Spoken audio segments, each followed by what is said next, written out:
வாழ்க எங்கள் ஐயா காமராஜர், வளர்க அவரது புகழ். வாழ்க விஜயகாந்த், வளர்க அவரது புகழ். மதிப்புக்கும் மரியாதைக்கும் உரிய அண்ணன் தொல் திருமாவளவன் அவர்கள் விருதாச்சலத்தினுடைய வேட்பாளர் விஜயகாந்த் பிரேமலதா அவருடைய பெயரை முன்மொழியும் பொழுது ஒரு மரியாதைக்கு கூட எழுந்து நிற்காமல் தலக்கணத்தோடும் நக்கலாக நாற்காலியில் அமர்ந்து கொண்டு சிரித்து கொண்டிருந்தார் என்ற ஒரு செய்தி இன்றைக்கு வலைதளங்களிலே காட்டு தீ போல் பரவி கொண்டு இருக்கிறது. இதற்கெல்லாம் முற்றுப்புள்ளி வைக்கக்கூடிய இடத்திலே விஜயகாந்த் பிரேமலதா அவர்கள் இருக்கிறார்கள். அதாவது கூட்டணியில் இருக்கும்போது கூட்டணி கட்சி தலைவர்களை நாம் மதித்து நடக்க வேண்டும். அவர்களை அவமதிக்கிறோம் என்று நாம் அந்த இடத்திலே அசிங்கப்பட்டு விடக்கூடாது.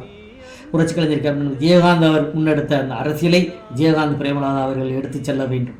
நானெல்லாம் அன்னைக்கு உங்கள் கட்சிக்கு சப்போர்ட் செய்கிறேன் என்றால் அதற்கு காரணம் விஜயகாந்த் என்ற ஒற்றை மனிதர் மட்டும்தான். ஏன்னால் அவர் எடுத்து வந்த அரசியல் அப்படி.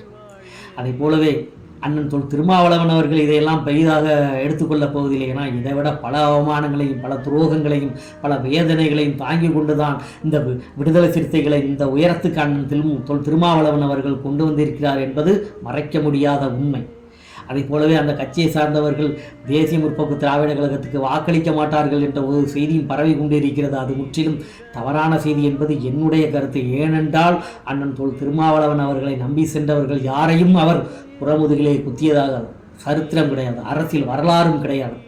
நம்பி வந்தவர்களுக்காக உயிரை கொடுக்கக்கூடிய கூட்டம் விடுதலை சிறுத்தைகளின் கூட்டம். ஒருவரும் புறமுதுகிலே குத்த மாட்டார்கள் என்பது என்னுடைய கருத்து.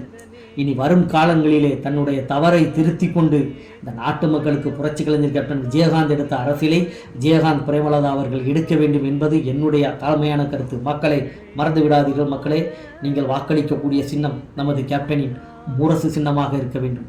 வாழ்க விஜயகாந்த், வளர்க அவரது